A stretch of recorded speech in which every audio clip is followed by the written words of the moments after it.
conversation series focuses on the unique insights offered by these leaders as they share their experiences and move the development sector forward. Our host, Go Barefoot, is an interactive web portal dedicated to the social sector.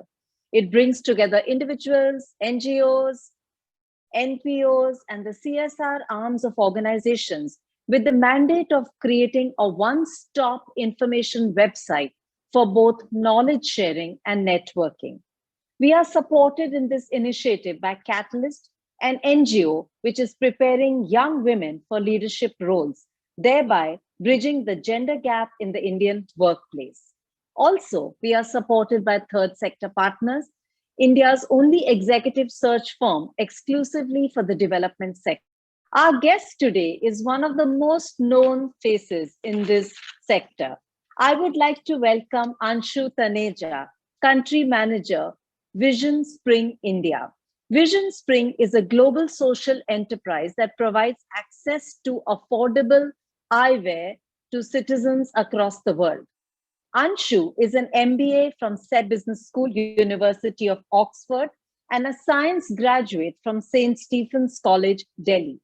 He has worked across sectors and geography.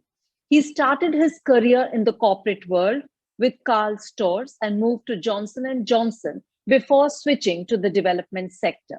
He's passionate about business, leveraging business principles and changing the world. The Skoll Center for Social Entrepreneurship has recognized him as one of their most distinguished alumnus. So thank you, Anshu, for joining us today. And we are really honored to have you here. And we are looking forward to your unique insights on this, on the social enterprise sector. Thank you, Shital, for having me here today. And thank you also for that kind introduction. Really great to be here and, looking forward to this conversation. Thank you. We are very excited. So I'm going to start with my first question, that the social enterprise in India has significantly changed, grown, and evolved in the last decade, Anshu. And you have witnessed this change firsthand. So how has leadership evolved to match up to this challenge? I think it's been a journey, and I think leadership evolves with how the sector changes. And if the sector needs to survive, the leadership also needs to evolve alongside. So they've been quite remarkable changes in the sector in the last few years. I think first the focus towards more of social entrepreneurship rather than just pure charity. That's a significant shift. Also, the regulatory environment has undergone a significant shift. So, organizations need to move within that regulatory framework that's mandated by the government. The focus is towards measurement of impact, focuses towards how you could scale impact and do it most efficiently. So, resources obviously as more and more causes are getting evolved, and the sector is getting congested with organizations, wanting to work. There is obviously, there is a premium on organizations that are doing genuine work, are innovating. Technology is also coming in a big way. Is an enabler in the impact being created on the ground. Also see a lot of changes in terms of the kind of people joining the sector. I think the best of talent from different sectors, different areas wants to now work in this area. All of these changes bring alongside leadership challenges. It's really remarkable on how, some of the leaders across the sector have evolved themselves and, been open to so many changes. A lot of people coming from the for-profit sector bring in skill sets that are complementary, having their hearts at the right place, but also having certain skills that they've learned from core businesses and bringing them in and creating efficiencies and teaching all of us on how to scale and how to bring in certain things that have worked for the for-profits. So I think the greatest change for me in terms of leadership is the kind of people that are coming in with their hearts at the right place, and also learnings from being exposed to so many different things. Exposed to working in global environments, exposed to solving the most complex challenges, and I think that kind of energy that's coming in the sector is also drawing in a lot of others who want to follow those leaders, work alongside them. Because gone are the times when the sector was considered as something which is meant for people who have just their heart at the right place. So that's extremely important in anything that we do in this sector. But what's also important is that now there is a premium on the skill set, premium on the knowledge, and what difference that you can make. So I think that's kind of helped usher in a new change in leadership in the sector. And it's also, some bit of competitiveness coming in the sector has helped leaders who were there in this sector also to upgrade their skills. So all in all, I think it's a positive change. Super, wonderful to hear that. And since the sector has grown very fast, some of the shortcomings that you've seen in today's leaders, since you've done so many years in the corporate sector and then moved. So if you had to make a comparison, if you had to look at some of the shortcomings of today's leaders in this section, if you could speak a little bit about that, that would be helpful. Yeah. So, well, I won't say shortcomings. Obviously, there is room for improvement, and there have been phenomenal leaders in this sector. But the change that I see is that those leaders were either individuals or missionaries wanting to make a difference and wanting to do good, and everything was around that personality, around that leader. A leader who had a cult following and doing great work, and people kind of championed around that person. But now what's happening is that leadership is becoming more process oriented. Yes, as I said, it's important to have your heart at the right place, but it's also important to professionalize the way you lead and manage. And the sector is becoming bigger than the individual. So the cause is getting more prominence. And people wanting to do good, and people wanting to create more impact in the areas that they're working in, and that cult-based leadership is getting reduced. That's also very important at times, because it helps drive people, because anywhere in the world, even in the for-profit sector, you have leaders who are larger than life, who have people following them, but that needs to be in the few cases it cannot be the norm. If the sector needs to grow, because it's very hard to find those kind of personalities, right? Leadership anyways has a premium on it, and there aren't many great leaders anywhere across the world in any field. To have those kind of leaders with the way that our causes need us becomes difficult. So it becomes important to professionalize the sector and have leadership at all levels. So I think those shortcomings were really a personality-based leadership, which is now getting moved to process-oriented leadership, and having leadership at all levels, having technology at all levels driving that impact. And that, we're going to see more and more of that as we, go along and as the sector grows.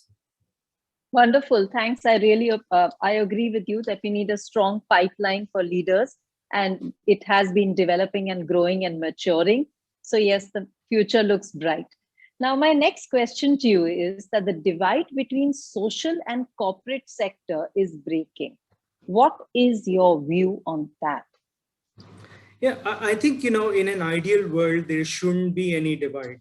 I think, with, things like ESG, etc., coming into play, for any good organization, it's important to keep the society and all the stakeholders that you interact with at the center of the things, right? So, then it does not make any difference whether, your core goal is to grow your markets or grow your business or to grow social impact. I think there Right. is a lot of intermingling of the best practices, processes, technology, and that's something that is likely to continue. A not-for-profit needs to, again, work with efficiencies, because the donors, the funders are becoming more demanding. They want to see efficiencies. They want to see scaled impact. And similarly, the for-profits need to ensure that they're becoming responsible citizens on whichever area or whichever sector they are working in, because the consumers, especially the young consumers, are demanding their corporates to be uh, more responsible, and to be having a heart more than just caring about the business. And if someone is choosing to work with an organization, or if someone is buying a product or a service from an organization, that expectation is there from organizations. And the risks are too many. For a corporate doesn't care about the society around them or the environment around them, the risk could be fatal, and it could really lead to closure of business almost overnight. As we've seen with COVID, when it struck us last year, if we do not care about things around us, such disasters could happen, such pandemics would be more frequent. There are 68% of species around the world in the last 50 years, have vanished. So that's the kind of effect that we are, through our actions, doing on the environment. And we need to be careful, because, if we're not responsible, we do not take care about society and our environment, then, there is a huge risk of that business being affected. And similarly, on the other hand, when corporates are working, they need to understand that when not-for-profits are working, they need to understand that their efficiencies need to be created, because people appreciate efficient people who work with a plan, work with a strategy, because the resources are scarce. Problems in the world are far surpassing the resources that are required to solve those. So we need to be innovative to find solutions. Superb. Agree with you completely. Now, given that the sector has grown tremendously, what challenges have you faced in attracting, retaining some of the best talent, and some measures that you have used internally to groom, train potential leaders? I think it is always a challenge to get the best people, even in the best of environments. It's not easy to get the right people. I think anyone leading an organization would agree with me that the most challenging aspect is to find the right people for the job, and ultimately the success or failure of the organization is dependent on the people working in the organization, because everything is created by people, whether it's processes or technology or impact. Ultimately it's all about how motivated and how skilled your staff is, and people make or break organizations, right? As they say that culture can eat strategy for breakfast. So that's what I also really believe in. And so it's really complex, and it's a challenge to get the right people. So you need to one, be very selective on who you're getting inside your organization. Someone who needs to be aligned with the values and the mission of the organization. It's very important at that stage to recruit slowly, recruit carefully, and recruit the right people, and then empower those people, and make an environment within the organization so so that people can exhibit their best talent, align them with their strengths, and also allow them to make mistakes. At times, people learn from mistakes, and give that kind of security to them that you're allowed to innovate here. At times, you will also fail while doing that. I think the best feeling in the world is to see someone evolve into becoming a great leader, and probably that person would not have realized that the kind of leadership potential that individual has, but seeing them mushroom into people who can really take decisions, can do good to the world, is the greatest feeling. And I think what we're doing as an organization is, one, making sure that we are giving enough challenges, because when you get skilled, intelligent people in the organization, they need challenges. I think at the end of the day, they're waking up every morning because they are committed to what the organization is doing, and they're trying to solve a problem.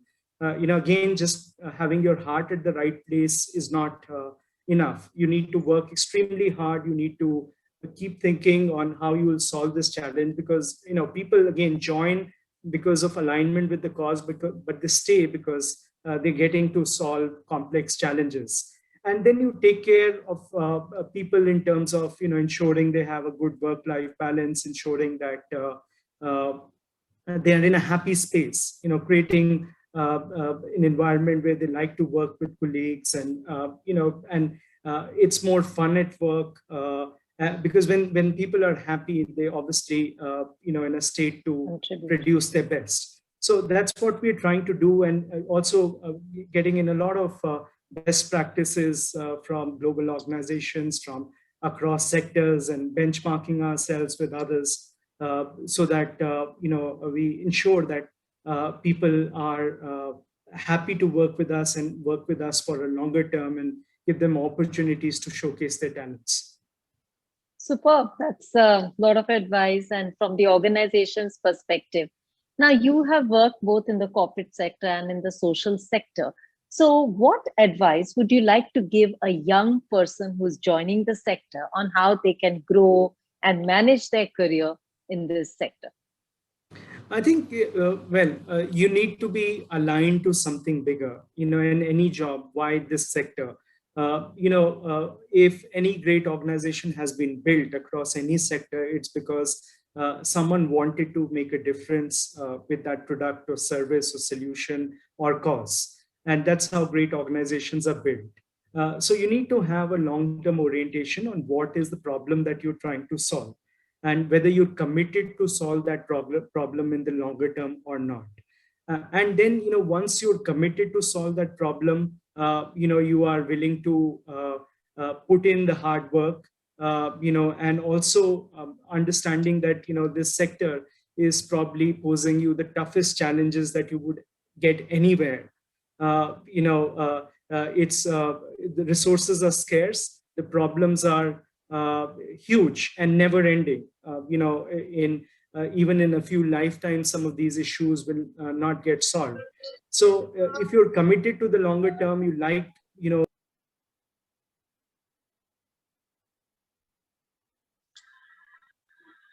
Anshu, you have gone on mute. Yeah. Sorry. Okay. Sorry. Yeah. So, if you like helping people, you like making a difference to people's lives, that's something that, makes you motivated and excited, that, your work every day that you're going to work, you're literally changing people's lives, and you're adding to your nation, adding to the globe. And that kind of joy that you get from seeing people happy and people in a much better state than before you started your work, is some, if you like that kind of thing, if that motivates you, then this sector is for you. And all the good things that a person can get in any career, whether in the for-profit or a not-for-profit sector, would come to you, provided your heart is at the right place and you're willing to work very, very hard. Because the boundaries between sectors are now dissolving. And with the dissolving boundaries, a person who's good will eventually, get whatever she or he wants through a rewarding career. Uh, but this sector brings in a lot of challenges, so you need to really work hard.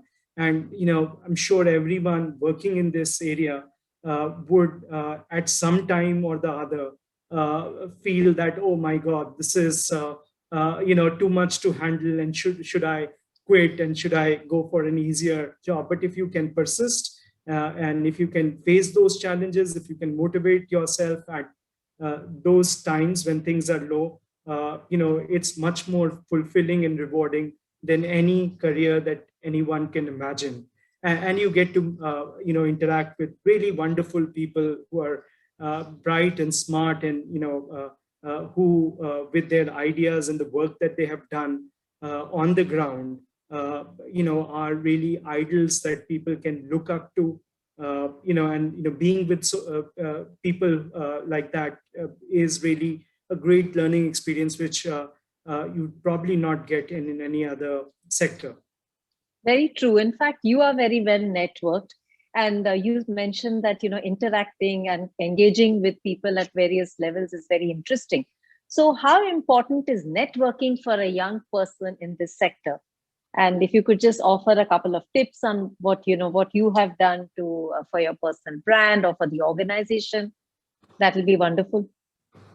I think, networking word, I would just like to put it in a different way. It's all about, first of all, you need to do good work. It all starts with good work and building credibility with, whatever you're doing.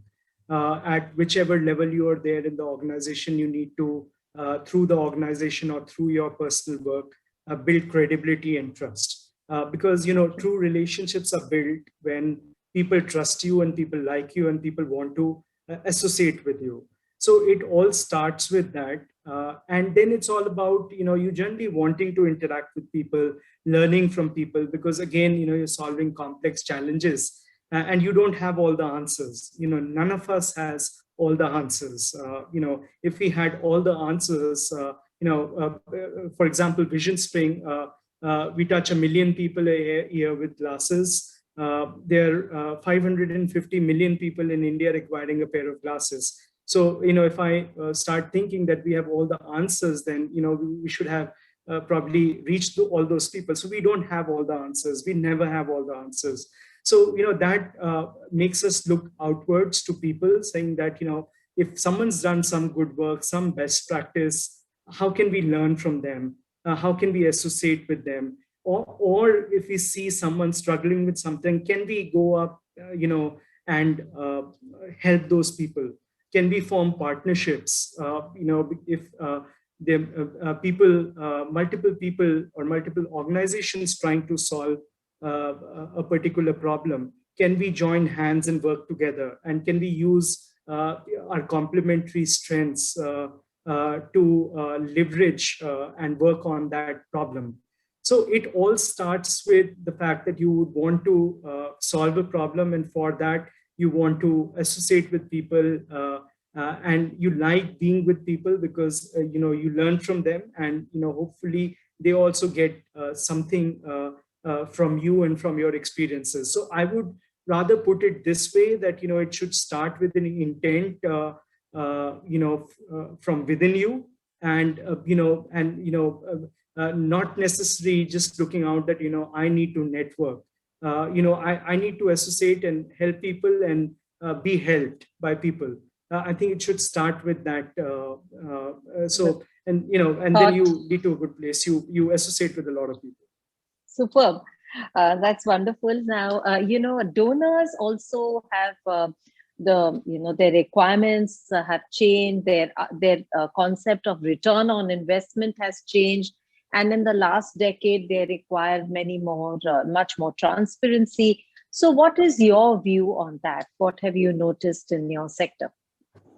I think it is great. You would want the donors and funders to be demanding. And that's how the sector gets professionalized. So I also see with that demand, there's also a lot of openness to co-create programs, co-create impact. And there are lots of discussions in terms of how you would frame things and how you would implement them on the field. And also a lot of respect for the viewpoint of the implementation partner. Because organizations working in the field have a certain perspective, certain experience from the field. And I've seen in all the people that we interact with, the donors and funders, a lot of respect for our opinion, and a lot of patience to understand our point of view and take feedback from us. And that kind of co-creation is very important. So there is a lot of openness of free and frank discussion both ways. And similarly for organizations working in the sector, it's important to understand what's the donor point of view. Why are they talking about certain things? Why are they talking about impact in a certain way? So it's like any other relationship. It's understanding each other's point of view, understanding where there are synergies, understanding where there are differences, and then respectfully sorting those differences. And transparency, professionalism, is good, because you could have a very candid conversation even in case things are not going right. And I've seen a lot of donors and funders being very open to that kind of conversation, because when you're working on these very, very complex and critical issues, things are not going to go right all the time. Both the parties in the relationship need to have that patience and perseverance, that we are committed to solve the problem. And it may not happen in the first go, it may happen in the 10th go, but as long as we are mutually committed, we will together find ways to find solutions, and use each other's complementary skills and experiences from the ground to get better each time. I think that's what's important, and I see a lot of positivity from the donors and funders, and a little bit of accountability and pressure is good. It actually, good organizations working in this field should be very happy that they're being made accountable. So that's how you improve. Superb. And my final question to you is that the pandemic, of course, has been a leadership challenge, and it was difficult for every organization in the corporate sector as well as the development sector to rise up to this challenge. So in your industry, and of course, VisionSpring India has a huge COVID response team who have worked tirelessly. So could you share your views on that, how leadership has changed, and what has been your learning, or how you had to pivot the business at this time? Yeah, I think, we've all gone through terrible times in the last 1.5 years. I think, we've seen the kind of pain and the agony and the disruption that we've never witnessed in our lifetimes. Maybe those who've seen the World War II would have probably some idea about, what the world can go through. So it's for many generations, I would say, a first-time experience. But as a student of leadership, I think it's a great time, because the kind of learnings that we all have had, and the kind of work that we could do, it's really, I think, sharpened our skills as leaders. It's brought in resilience to the organization, and the way VisionSpring and many other organizations have worked during this period, being useful to the society, but at the same time taking care of their staff members. I think all of us as team members and as organizations also have gotten closer, built skills that we never thought we would have. Including a lot of our organizations within this sector have field teams, but how technology has helped for the first time ever, all the field teams getting closer. At a push of a button, you could interact with anyone in the country, and people have upgraded right from the field level to all of us our skills to keep pace with the technology.